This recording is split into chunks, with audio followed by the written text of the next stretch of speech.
Hello everybody, welcome to a Chart Nerd Velo update, and today we will be discussing some very bullish news in regards to Omnipoints, who have potentially integrated one of the biggest rewards programs in Thailand into its application, of which I think will provide not just Omnipoints, but Velo itself, as Orbit operates as the underlying tech for Omni with massive exposure. So without further ado, nothing that I say is financial advice, let's get into the content. So first off, I wanted to come over to Omnipoints profile and just highlight the fact that they haven't actually posted since January the 28th, so just under a month. And when I came over, it kind of raised my suspicions, so I decided to do a little bit more digging. Now, before I actually get into the relevant information in regards to this integration, I wanted to highlight why some of these posts and the timing of them may actually play a role here indirectly with this integration. So if we actually scan back through Orbit, through Omnipoints, as I've said, January 28th was the last time they posted. Now, the last thing they posted about was revolutionizing loyalty with Lytech and Orbit. Now, funny enough, the day before,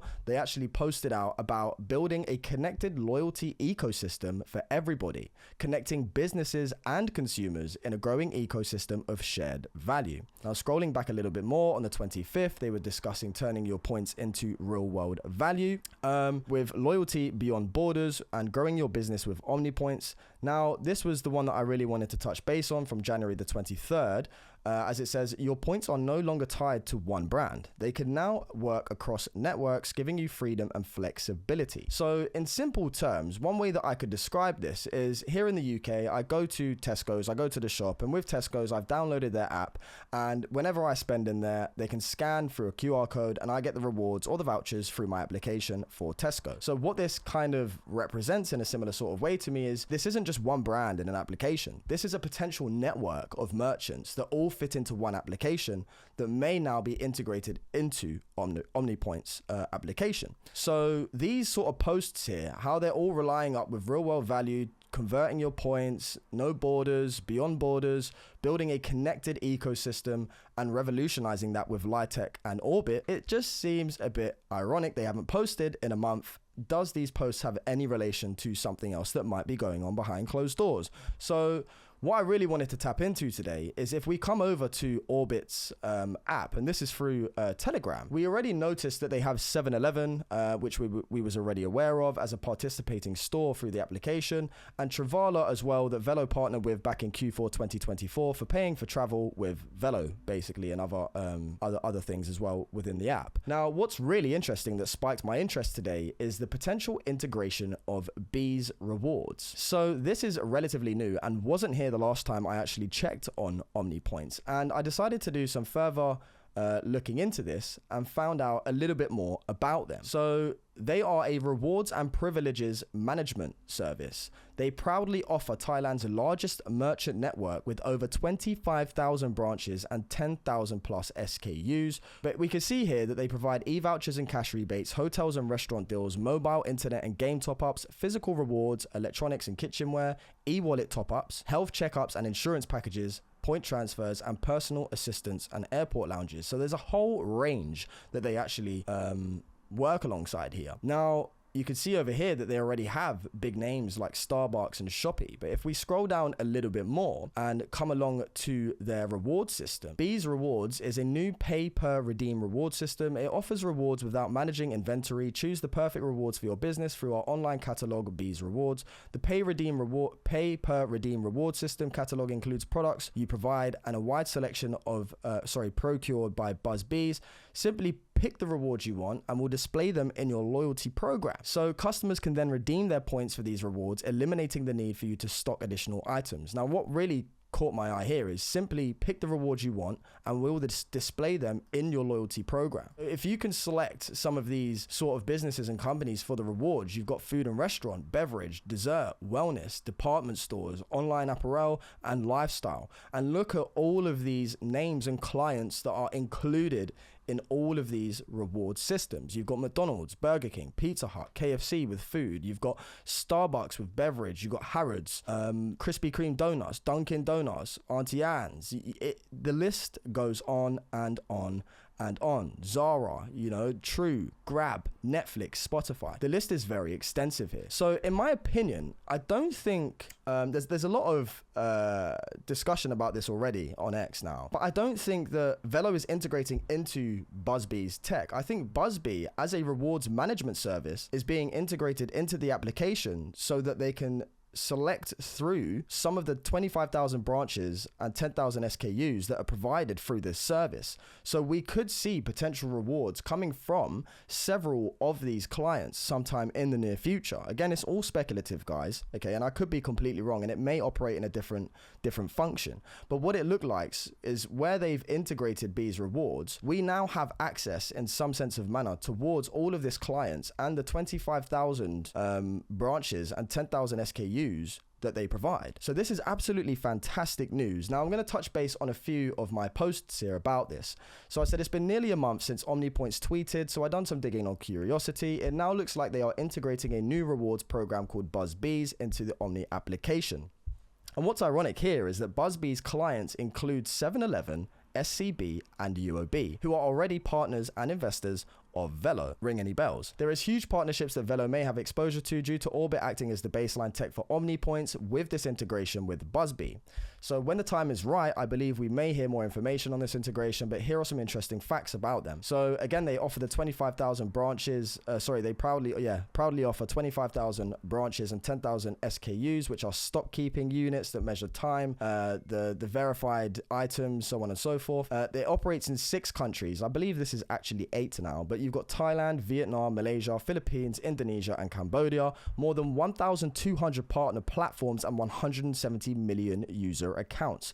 And they expect to see returns of 30% growth this year, reaching 3.4 billion baht. So again, coming over here to the images connected, you've got the Bees rewards, which I've highlighted here on the application, and how they've got simply pick the rewards you want. We'll display them in your loyalty program. Customers can then redeem their points for these rewards, eliminating the need for you to stock additional items. It's a win-win for everybody. Now that kind of ties back to the point of the post from Velo here, where they're saying building a connected loyalty ecosystem for everyone, okay, for businesses and for customers. So there's a lot of highlighting talk here, a hell of a lot that's going on, and it does really sort of tie up to the Bees rewards pay per redeem system. So there are some indirect and direct ties there through the post. Now again, just to show some of their clients, where I said UOB and SCB, who are on this list, who are already investors and partners with Velo, huge, absolutely massive. And now coming over to another post here as well, just highlighting on some of the client exposure that this could have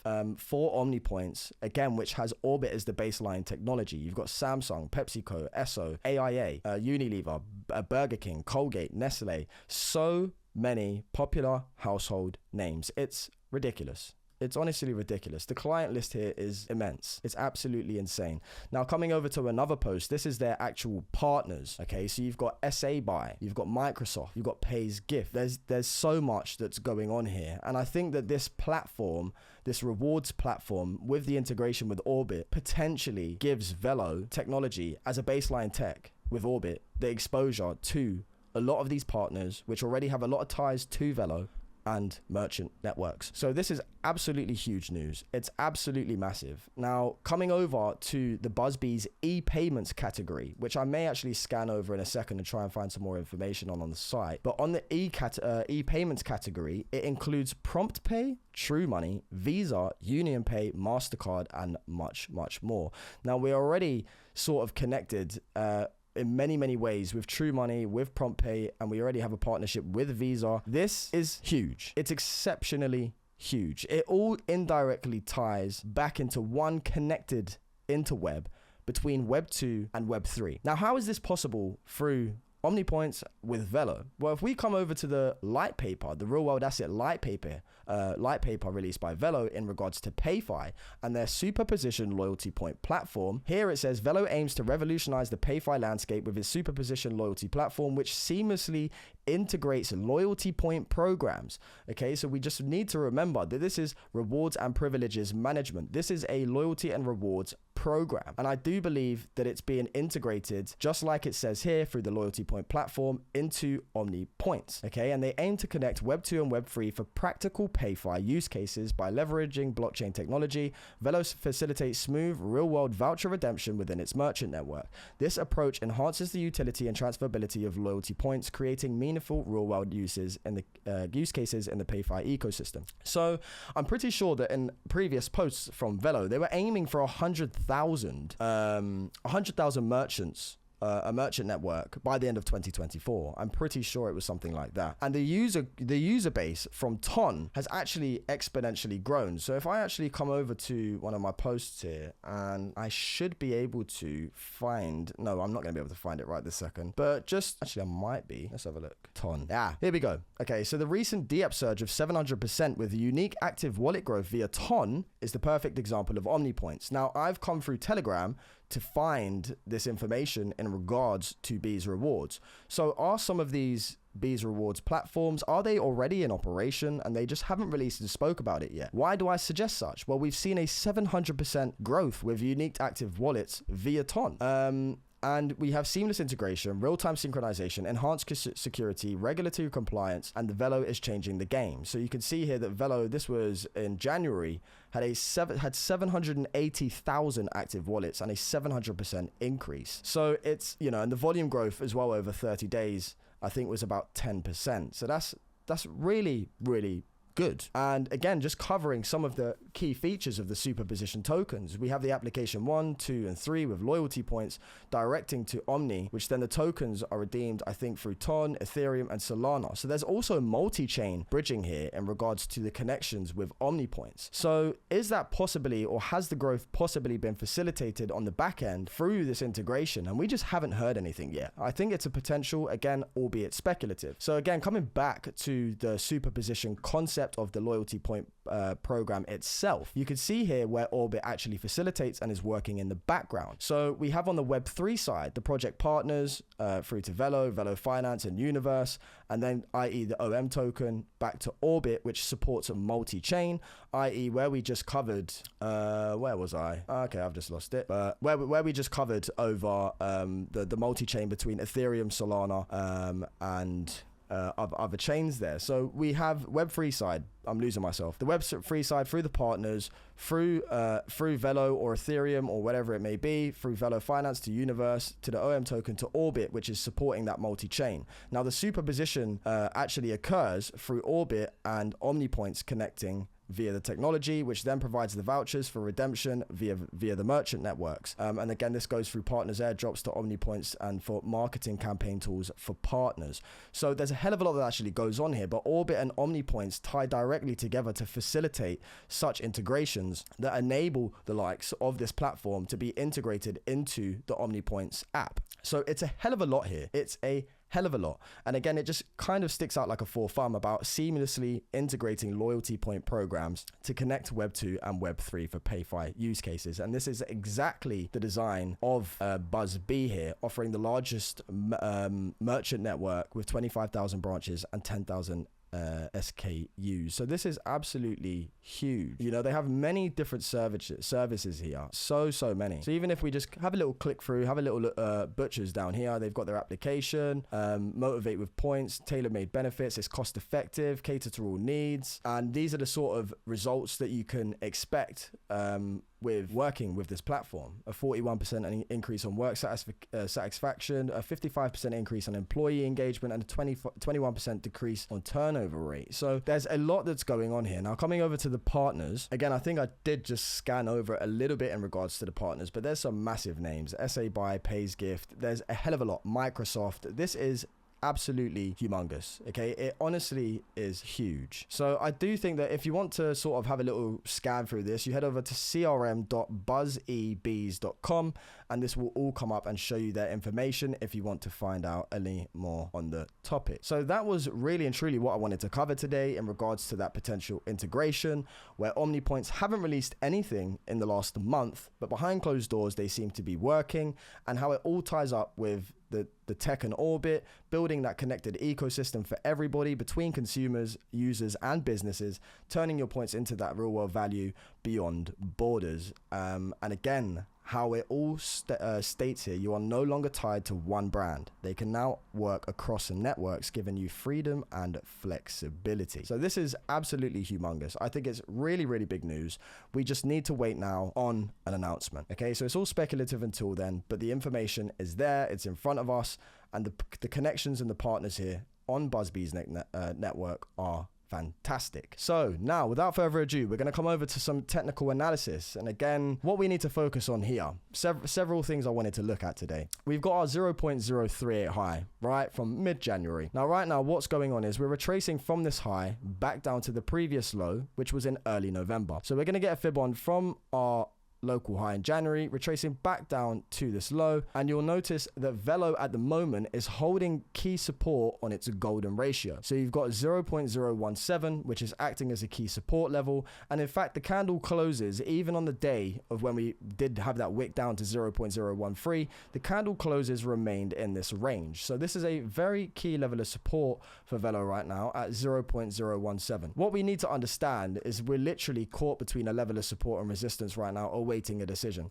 So the previous, this was a previous level of support. So if we come back here to December, we had support on this white zone here, which is 0.022. We had support on it many, many times. And the last time we actually came back down for it for support was on the 19th of January. Now, this is when Velo did start this downtrend. It came up, eventually got rejected, and then we lost the support and confirmed it as resistance. So in late January, 0.022 was confirmed as resistance. At this point, this then pushed us down to the golden ratio at 0.017. Now from that 0.017, this is where we got the run up back into 0.02 resistance, okay, and we met it as resistance. Now since then, you'll notice that Velo has this level of descending resistance as well on its head, where it's trying to push up and it's trying to break out here, but each time it runs into this resistance, it sort of fails and is being pushed back at the moment. So my outlook is, if Velo is to sort of hold this as support, fantastic. If we can continue building a base for a few days and then get the breakout and eventually take out 0.022, I think this would confirm the low, as long as the closes above 0.017 remain on the daily time frame. Failing that, and failing if we hold support here, and if we do get pushed down any further, then I would expect a potential retracement to the 0.786, which sits at 0.0137. Now the 0.786 in fact would be a higher low than this wick if we was to come down to it and then see more confirmation of a low. It would still be classed as a higher low structure. Okay, so stay with me, right? So you've got these two lows here, and if we do retrace to the 0.786, it would be a higher low than the 0.013 low of the 3rd of February. Now, if we look at the indicators here, you can see that the RSI has had a level of resistance that it's struggled to break out of, and it's just been going sideways and flat. And each time we've been running into that resistance and the RSI has come up to the same level, we have been being pushed down. So there is weakness here at the moment. And again, albeit considered on what Bitcoin does as well, which is king, we do need to keep our eyes on that. I think it's about 83K at the moment. But if that continues to fall down any lower and starts pushing down towards the high 70s, we potentially then could see this rollover here for Velo that brings us down to this level, getting a sort of double bottom, very close double bottom on this 0.013, still forming a higher low, and then getting the breakout later into March. Again, this isn't based on a time frame, this little curved arrow here, it's just getting around these boxes.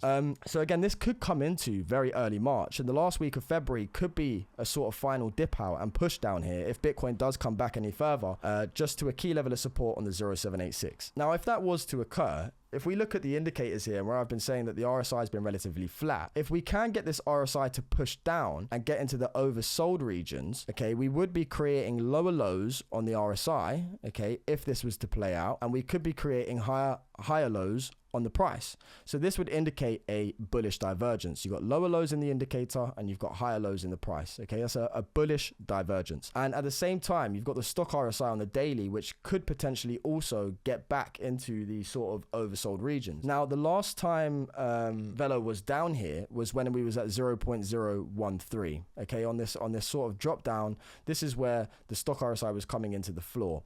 Okay, so the 0.013 did offer opportunity, and you you would still be up. If you manage to catch in at this wick, you would still be up a rough 36% from that pullback. But what we need to consider here is the levels are not reset as of yet on the daily time frame. On the weekly, which I'll look at in a second, they are, okay? But it doesn't necessarily mean to say that on the lower time frames, there's still not a correction that could occur, which is why I'm suggesting that this 0.786 is still a potential unless we take out this descending resistance and unless we get back above 0.02/22. Okay, so there's a lot of work still to be done here, but I feel like the lows are closer than they are away from, obviously, the highs. So I feel like we're coming very close to a bottom, and what we're waiting for on the lower time frames now is bullish divergences to play out on the indicators, for the stock RSI to come oversold into the oversold area, for the RSI to drop into the oversold area, hopefully create a lower low whilst maintaining a higher low in the price, and then I think the weekly will be completely reset and we would be good to go for another move and another leg up. So what this really looks like as well in the RSI is potentially you've got some sort of ABC that's going on here, and this looked like it was the low, but right now we're coming up, we've run into this resistance, we've got descending resistance on the price, so we could be coming to look for that oversold region, and this is where we get that large sort of C wave. And as I've said I think I've said for quite a while, this looks like an expanded ABC flat correction, where this potentially is the low unless we get the candle closes to fill it in, and this would tie up with an ABC inside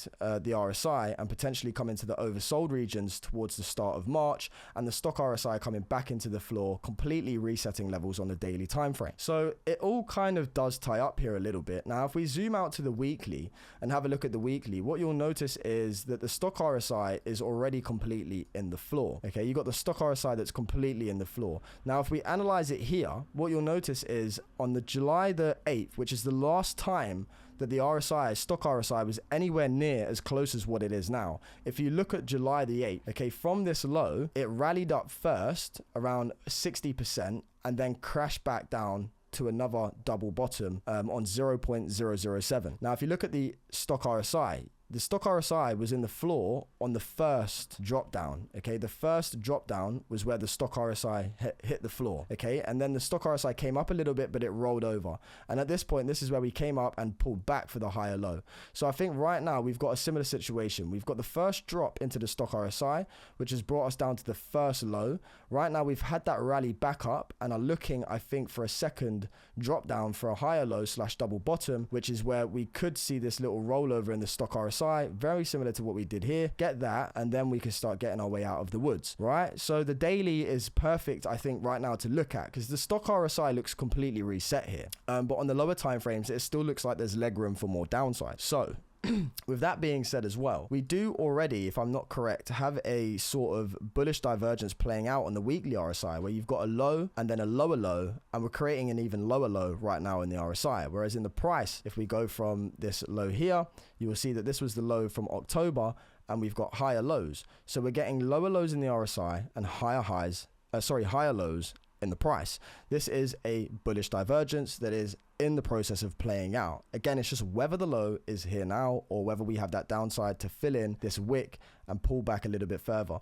So what did I say this move was here? This was about 60 something percent, wasn't it? About a 70% move from that low before coming back. Right now we've had a 66% move. So very, very similar. From 0.013, it pumped back up to 0.022, and now we could be coming back down to 0.013. Very similar how we went from 0.007 up to 0.012 and then pulled back to 0.007 again. So it looks like we could be forming something very similar what we did in last sort of July, August, right now on this 0.013 wick. And this would again entail, if we do get that lower low, I think the RSI would drop even further and create an even larger bullish divergence here. And again, this is where the stock RSI could just sort of trend sideways a little bit, just like I said here, have that little pump up which we've had, roll over again, and then look for the break. Okay, create the bullish divergence, then look for the break. Okay, create here in this sort of 5 waves down, get the bullish divergence, and then get the break. I think that is a potential. Now, again, to invalidate that and to remain bullish and say that the low's in here on this 0.017 low that we've put in as of yesterday, to validate it, we need to see, as I said, 0.022 resistance broken, which is this resistance here that we've recently tapped into.